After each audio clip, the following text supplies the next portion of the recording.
In today's video, I'm going to teach you how to change to a dark background in Miro.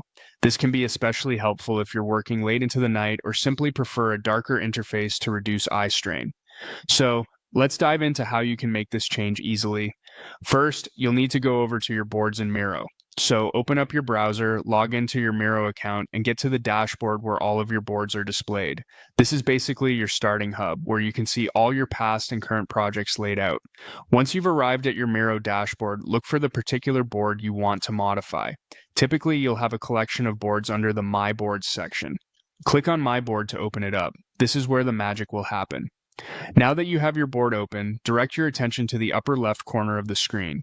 You'll find a small icon with 3 dots. These 3 dots represent more options for customizing your board settings. Click on the 3 dots to reveal a drop-down menu that provides various customization options for your board. In this drop-down menu, you'll see an option labeled Board. Go ahead and click on it. This action will lead you to another series of options directly related to how your board looks and feels, including the background color settings, which we're interested in. Next, look for the option that says Background Color. Click on this option to bring up a selection of colors you can choose from. The default setting might be a lighter color, but we're here to change things up to a darker theme. Now you have a palette of colors to choose from. Start by clicking on Gray. This color is usually a softer option for those who prefer not to go too dark too quickly.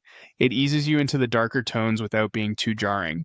If gray isn't dark enough for you, the next option you might consider selecting is Dark Gray.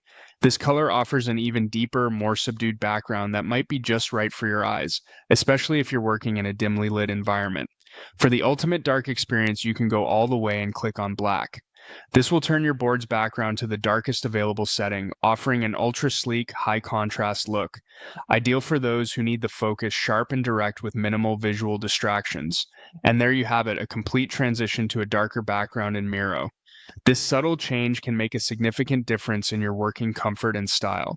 Feel free to experiment with these options to find the one that suits your needs and projects best. Thank you for watching, and I hope you found this guide helpful. Happy creating on Miro!